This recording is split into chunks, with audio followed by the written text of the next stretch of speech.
muita emoção, mas eu queria lembrar 3 pessoas em memória. O Dieter já falou da Marili. A Marili ensinou, ela falou assim, o importante não é entender a obra, é você sentir. Isso eu aprendi a sentir a obra de Guimarães Rosa. Eu queria fazer uma homenagem também à tia da Dora, a Kalina Guimarães. Ela falava pra gente assim, os miguelinhos, não queremos que Miguelinho seja palco, que ganhe dinheiro contando histórias. Eu gostaria que eles fossem felizes na juventude. E a gente sabe o quanto é bonito esse trabalho que a Kalina fez e que a Dora continua. 25 anos de Grupo Miguelinho. Esses meninos hoje são todos universitários, a maioria, professores. Né? Começa com a idade desses meninos que estão aqui. É a primeira vez que a gente recebe criança de 11, 12 anos. E isso para mim é sempre uma emoção muito grande. E depois, eu, minha querida, cadê você? Ela nos eternizou com a escrita dela, né, Guimarães Rosa sempre fala, o importante é livro. E através do livro, ela imortalizou a nossa roda de leitura. Então, eu uni toda a nossa gratidão. E depois eu queria dizer do Guimarães Rosa, ele sempre se refere a Cordesburgo. O primeiro livro dele, Sagarana, é Burrinho Pedrez. Ele fala de onde? De Cordesburgo. Quando ele vai para a Academia Brasileira de Letras, ele fala, homenageia Cordesburgo, sua terra natal. Isso para mim tem um recado muito importante. Ele está falando, olha para a gente, olha para o interior. O interior de Guimarães Rosa é Cordesburgo, a terra dele. Então tudo que ele escreveu foi a partir da terra dele. Então eu acho que tudo isso fez com que a gente aprendesse a entender Guimarães Rosa. O próprio autor mostrando para a gente, ele fala que está dentro da gente. Tanto que ele fala assim, mire e veja, quantas vezes? Ouça, preste atenção. O que ele está falando? Está falando do cotidiano, das relações simples. E aí, eu digo mais ainda, a Marili falava sempre, o importante não é entender a obra, é sentir a obra. Eu acho que os 3 falam a mesma coisa. Guimarães Rosa, a Kalina e a Marili fizeram isso o tempo todo. Então eu acho que a nossa roda de leitura eu acho que é tudo isso. É afeto, é sentimento, é compartilhamento, é troca, é o recebimento. E aqui nós somos, depois assim, quando a gente vê que são 20 anos de leitura que não se esgota, porque também não se esgota as amizades, os afetos, os carinhos. Então eu acho que é isso a nossa roda de leitura. E aí, Linda, continua, por favor.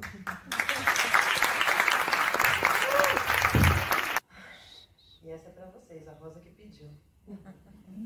Som de Passarinho, de Wagner Dias. Ei, Miguelinho, que mora lá pras bandas do Mutum, que mexe com a nossa cabeça, hein, moleque, que mexe com o nosso coração. Vai, Miguelinho, e diz a sua mãe, Mutum é tão bonito, vai. Vai, Miguelinho, com Dito, seu irmão, montar os cavalos vão. E no papavento Dito galopando, no preto vai o Miguelinho. Já vaqueiro vai aos 2 acompanhando, para que não corra assim. Tantas cores no caminho galopando, muito som de passarinho. Jé vaqueiro vai aos dois acompanhando, para que não corra assim. Ai,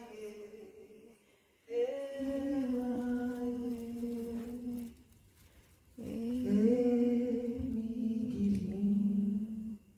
que mora lá pras bandas do Mutum, que mexe com a nossa cabeça, moleque, que mexe com o nosso coração.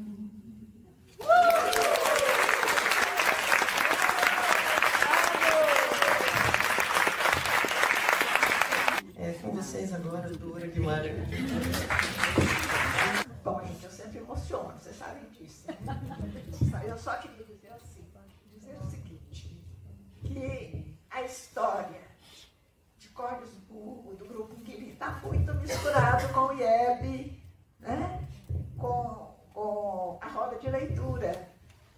Então está tudo misturado, a gente não sabe onde começa um e acaba o outro. Né? E tudo começou quando a Kalina, depois que ela voltou para Cordesburgo, que ela reabriu o museu, que ela quis preparar os meninos para serem guias e narrarem as histórias, ela quis conhecer o arquivo. E ela veio aqui e conheceu a Neuma. E ela contou a experiência, né? A Neuma se apaixonou. E foi a Cordesburgo, e a partir daí, ela começou então a ajudar na criação da Semana Rosiana. Ela modificou completamente, né, a programação da Semana Rosiana, porque ela levava daqui palestrantes, conferencistas, artistas, para enriquecer aquela semana que já tinha anos, mas que era uma coisa mais simples, né, não tinha o alcance que a Semana Rosiana tem hoje. Né? E, bom, então, como já foi dito aqui, eu não vou repetir, né, a importância da Kalina na criação do grupo Miguelinho. E hoje nós estamos na 10ª geração, né?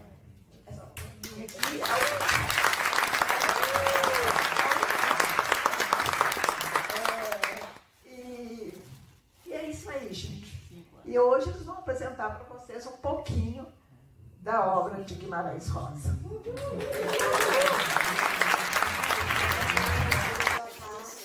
Boa tarde. Hoje nós vamos narrar trechos das narrativas de Riobaldo, no livro Grande Sertão Veredas. Mas primeiro, gostaríamos de agradecer a Dona Beatriz, ao Doutor Eduardo e a Elaine, que tornaram possível a nossa vinda a São Paulo para comemorar os 20 anos da Roda de Leitura. A vocês, nossos agradecimentos.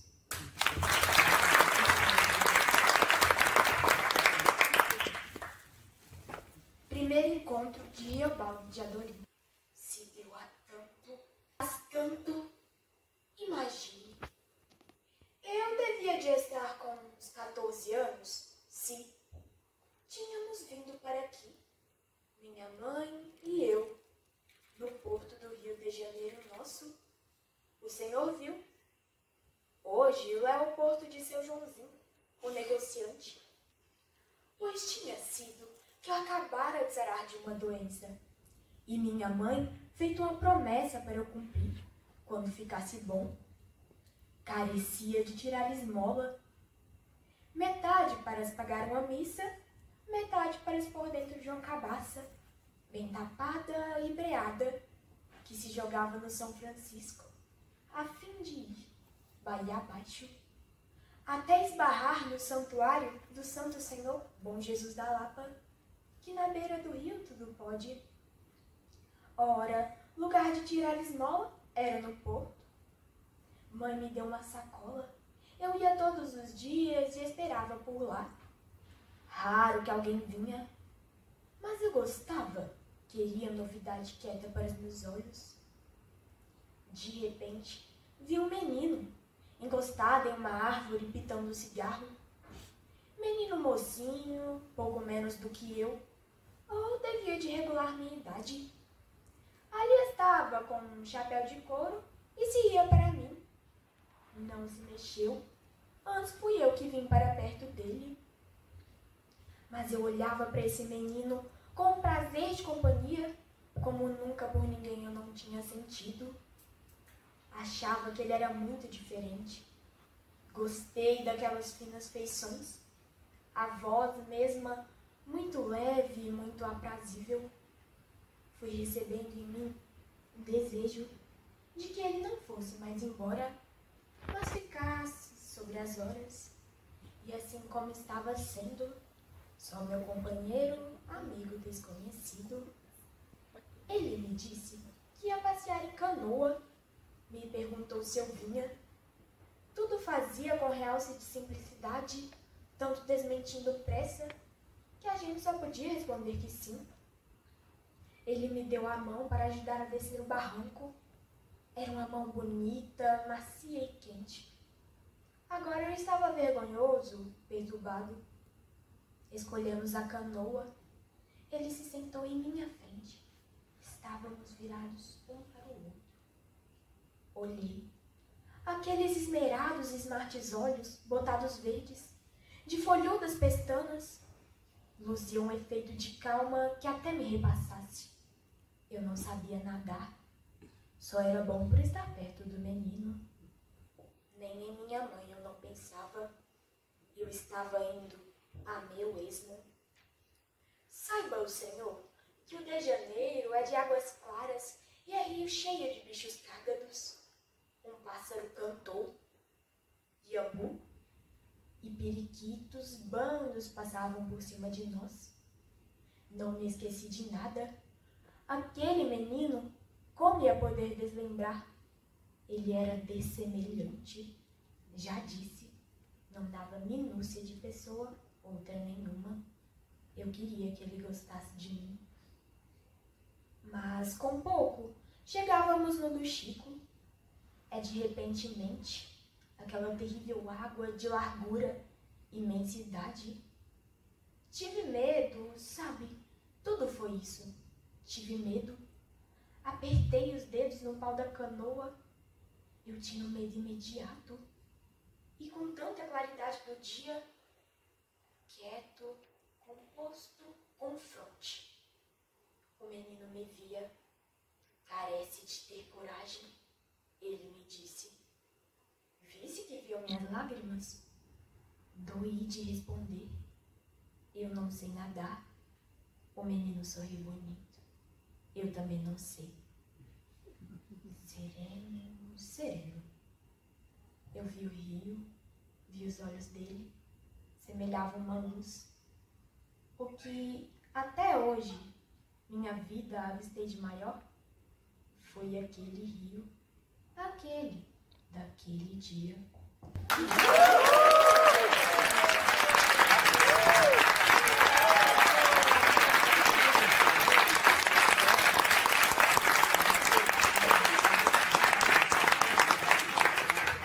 Boa tarde, gente. Hoje eu vou narrar para vocês Reencontro do livro Grande Irmão Veredas. Anos mais tarde, eu estava na fazenda de um tal Marinácio. De manhã, quando cheguei à sala, dei com outros 3 homens. Disseram de si que tropeiros eram e estavam assim vestidos e parecidos. Queriam saber se eu punia por Joca Ramiro e estava em armas. Eu muito confirmei. Ah, mas enquanto me ouviam, mais um homem tropeiro também vinha entrando na soleira da porta. Aguentei aquele nos meus olhos e recebi um estremecer em susto desfechado. Mas era um susto de coração alto, parecia a maior alegria. Sou flagrante, conheci. O homem tão variado e vistoso era, pois segue o senhor quem, mas quem mesmo? Era o menino, senhor sim, aquele do Porto do de Janeiro, daquilo que lhe contei, o que atravessou o rio comigo numa bamba canoa toda a vida. Ele se chegou. Eu do banco me levantei, os olhos verdes, semelhantes grandes, o lembrado das compridas pestanas, a boca melhor bonita, o nariz fino, afiladinho. Arvoamento desses, a gente estatela e não entende. Quem dirá o Senhor eu contando só assim? Eu queria ir para ele, para abraço. Mas minhas coragens não deram, porque ele faltou compasso num rejeito de acanhamento. Mas me reconheceu o visual. Os olhos nossos, donos de nós dois. E o menino me deu a mão. E o que a mão diz é oculto. Às vezes é o mais adivinhado em conteúdo. Isto também. E ele como sorriu, diga ao Senhor. Até hoje ele para mim está sorrindo. Ele se chamava o Reinaldo. Não eram tropeiros, mas pessoal de Joca Ramiro. Estavam indo para o norte para levar munição. Eu ia com eles.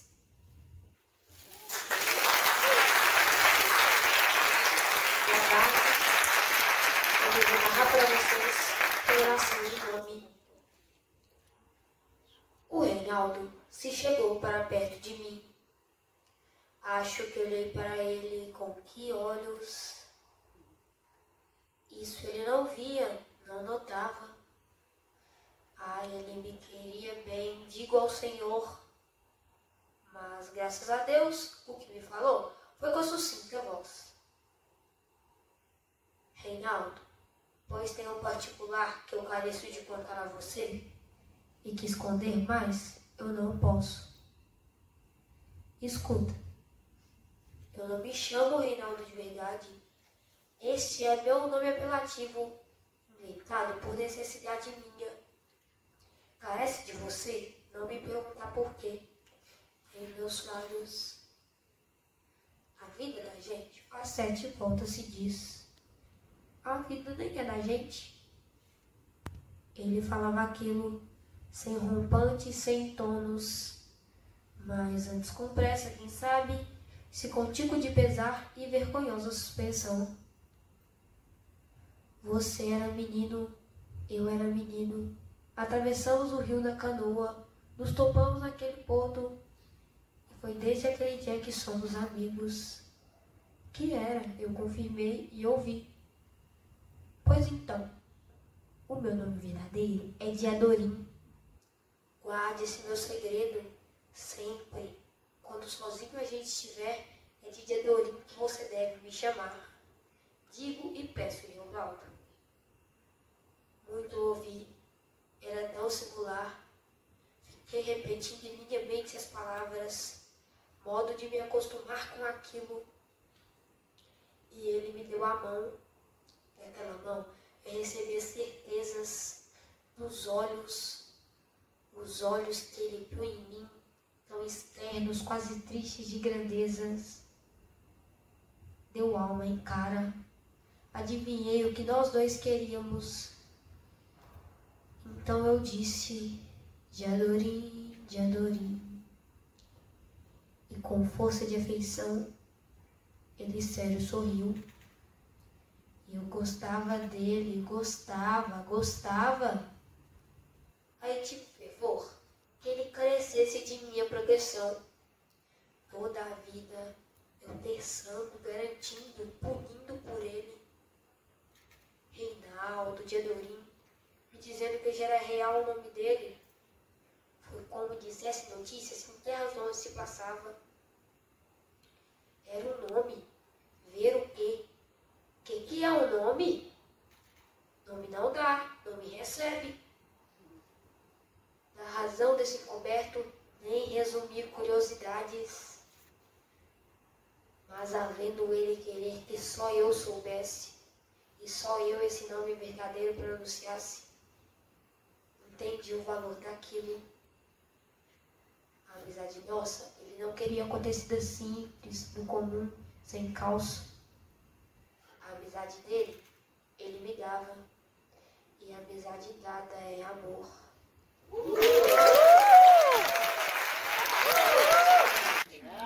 Boa tarde. Boa tarde. Hoje eu vou narrar A Fuga de Riobaldo. Um dia, sem dizer o que, a quem, montei a cavalo e saí. A vão, escapado. Arte que eu caçava outra gente diferente.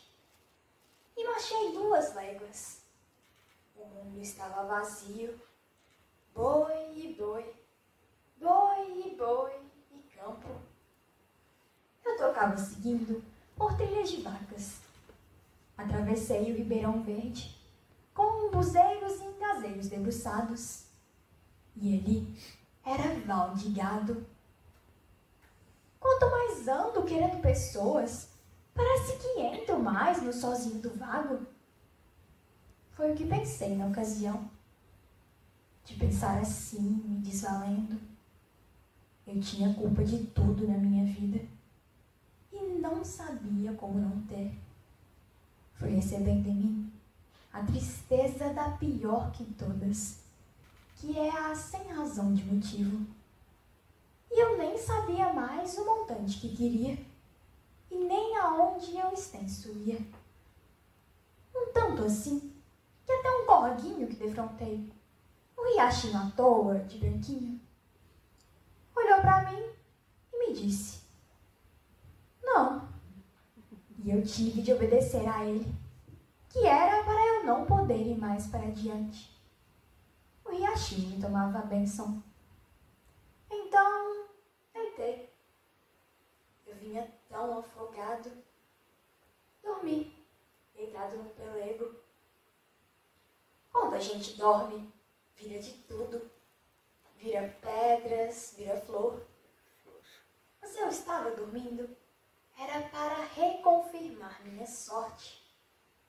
Hoje sei, dormi nos ventos. Quando acordei, não acreditei. Tudo que é bonito é absurdo.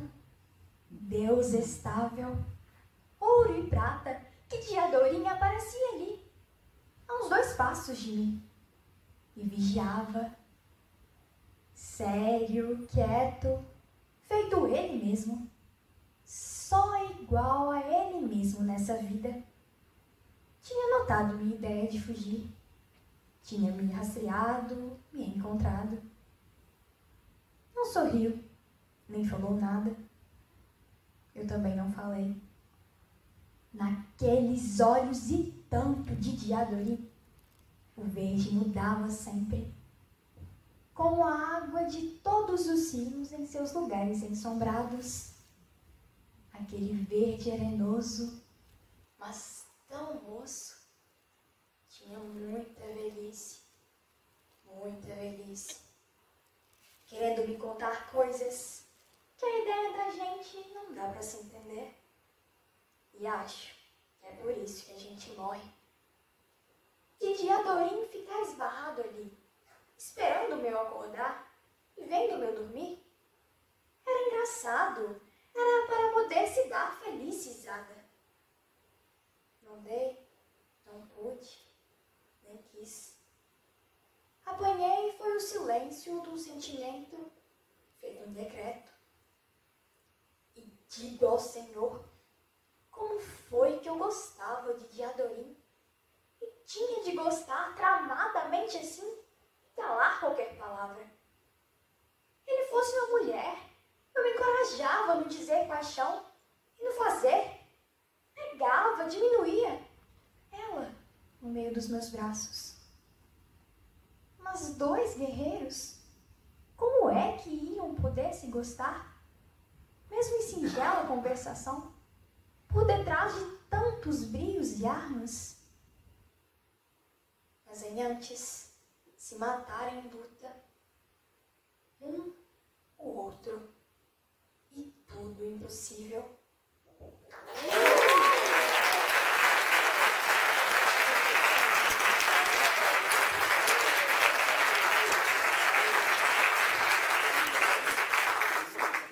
Boa tarde. Hoje eu vou narrar para vocês a Guararavacã do Guaicuí. A Guararavacã do Guaicuí. O Senhor tome nota deste nome. Foi nesse lugar, no tempo dito, que meus destinos foram fechados. Será que tem um ponto certo dele a gente não podendo mais voltar para trás? Travessia de minha vida, Guararavacã. O Senhor veja, o Senhor escreva. Aquele lugar, o ar. Primeiro fiquei sabendo que gostava de Diadorim. De amor mesmo, amor, mal encoberto em amizade. Foi de repente que aquilo se esclareceu. Falei comigo. Não tive assombro, não achei ruim, não me reprovei na hora. Melhor a lembro. Eu estava sozinho no repartimento de um rancho velho de tropeiro. Eu estava deitado numa esteira de taquara. Ao perto de mim, minhas armas. O rancho era na borda da mata. De tarde, como estava sendo, esfriava um pouco o porpejo de vento, o que vem da Serra do Espinhaço. Um vento com todas as almas. Arrepio que fuxicava folhagens ali, e ia lá, adiante longe, na baixada do rio. Balançar esfiapado o pendão branco das canabravas.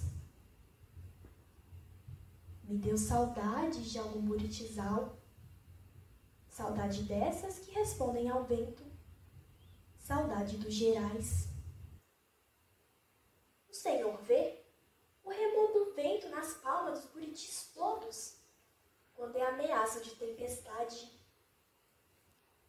Alguém esquece isso. O vento é verde. Aí no intervalo, o Senhor pega o silêncio, põe no colo. Eu sou de onde nasci, sou de outros lugares.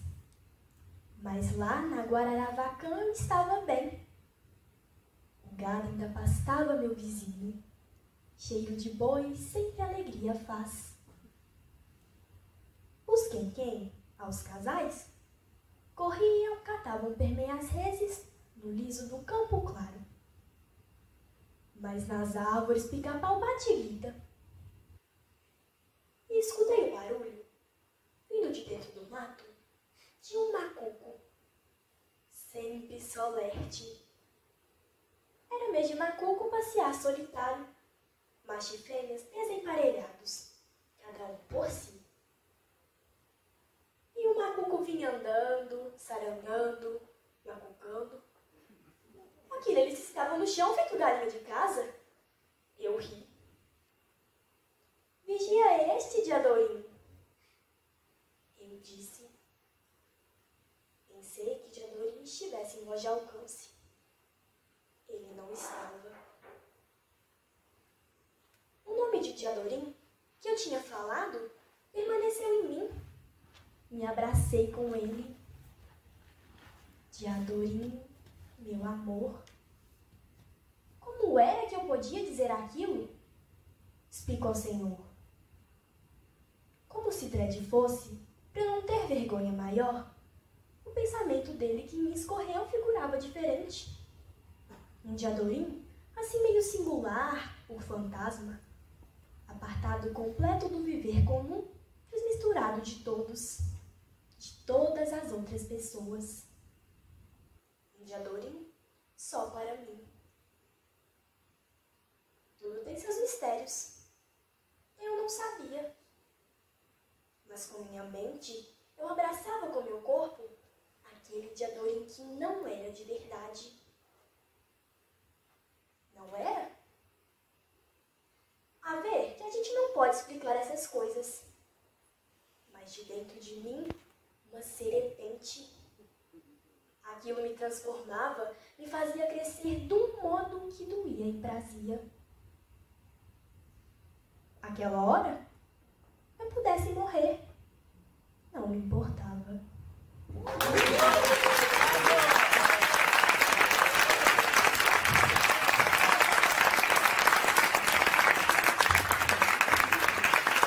Bom, aqui sentados que vieram comigo tem o Heitor.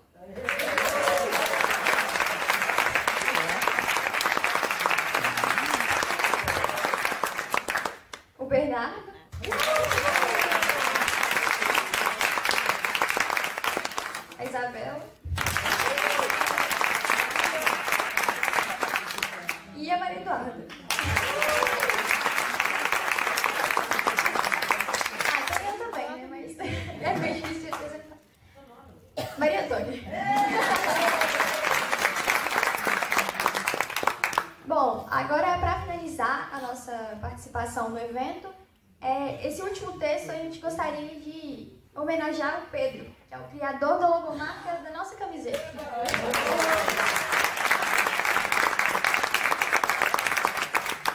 E eu gostaria de saber, assim como o pessoal que está junto comigo, de onde surgiu a ideia desse desenho para a logomarca e qual a relação do desenho com o trabalho que fazemos.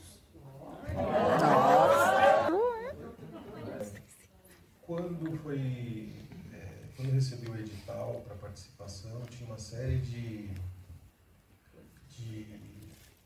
pedidos, né? Então tinha uma lista do que tinha que conter, etc.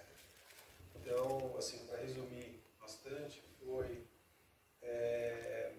primeiro as cores, né? Pelo que eu lembro, que faz 20 anos, eu não lembro exatamente todos os detalhes, também tem muita coisa. Na época foi feito um manual, acho que era agora deve ter um manual do logotipo, mas basicamente as cores, né, são as cores do sertão, cores da terra, o vermelho, cor de terra. Esse ponto principal, né, são os contadores, né, são o indivíduo, né, que está contando, está falando, está narrando, né, essa espiral é uma forma de um ouvido, né, e também das pessoas que estão ao redor da contação de história. Então é um infinito, né, é uma espiral que não tem fim. Então você pode contar e você sempre vai ser ouvido e você vai cada vez mais ter essa linha não se finda, né? E tem uma série de outras coisas com relação à fonte, mas isso não é o caso das questões técnicas. Mas aí na época a aplicação, né, foi feita para as camisetas, essa camiseta preta, essa camiseta também no branco e também, se eu não me engano, na cor terra, pelo que eu estou lembrando. Agora tem muito mais coisas no manual, mas o resumo é mais ou menos isso.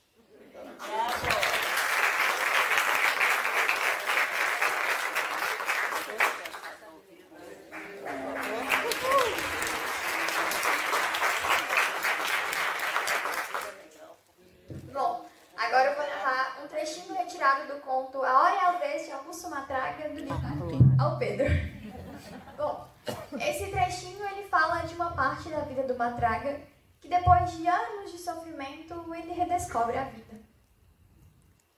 Afinal, as chuvas cessaram e deu uma manhã em que Nhô Augusto saiu para o terreiro e desconheceu o mundo.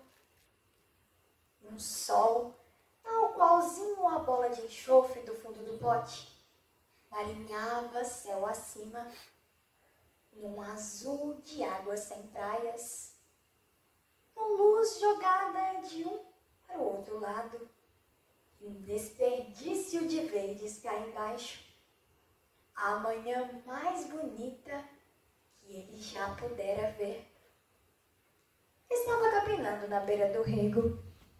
De repente, a manhã gargalhou. Um bando de maitacas passava, tinindo guizos, partindo vidros, estalejando de rir. E depois outro, mais outro e ainda outro, com as maitacas verdinhas, grulhantes, gralhantes, incapazes de acertarem as vozes, a disciplina de um coro. Depois um grupo verde azulado, mais sóbrio de gritos em fileiras mais juntas. Uai! Até as maracanãs? E mais maitacas. E outra vez as maracanãs fanhosas. Era uma esquadrilha sobrevoando outra. E agora os periquitos. Os periquitinhos de bichos timpânicos. Uma esquadrilha sobrevoando outra. E mesmo de vez em quando, discutindo, brigando, um casal de papagaios ciumentos. Todos tinham muita pressa. Os únicos que interromperam por momentos a viagem foram os alegres twins, os minúsculos twins de cabecinhas amarelas, que não levam nada a sério, e que choveram os pés de mamão e fizeram recreio aos pares, sem sustar o alarido. Mas o que não se interrompia era o trânsito das gárrulas meitacas. Um bando grazinava alto, risonho, para que ia na frente. Me espera, me espera! E o grito tremia, ficava nos ares, para o próximo escalão que avançava lá atrás. Virgem, já estão todas assanhadas, pensando que já tem milho nas roças. Mas também, como é que podia haver um de manhã mesmo bonito, sem as maitacas? O sol ia subindo por cima do voo verde das aves itinerantes. Do outro lado da cerca, passou uma rapariga, bonita. Todas as mulheres eram bonitas. Todo anjo do céu devia de ser mulher. E Nhô Augusto pegou a cantar a cantiga muito velha do capial exilado. Cantou longo tempo, até que todas as asas saíssem do céu.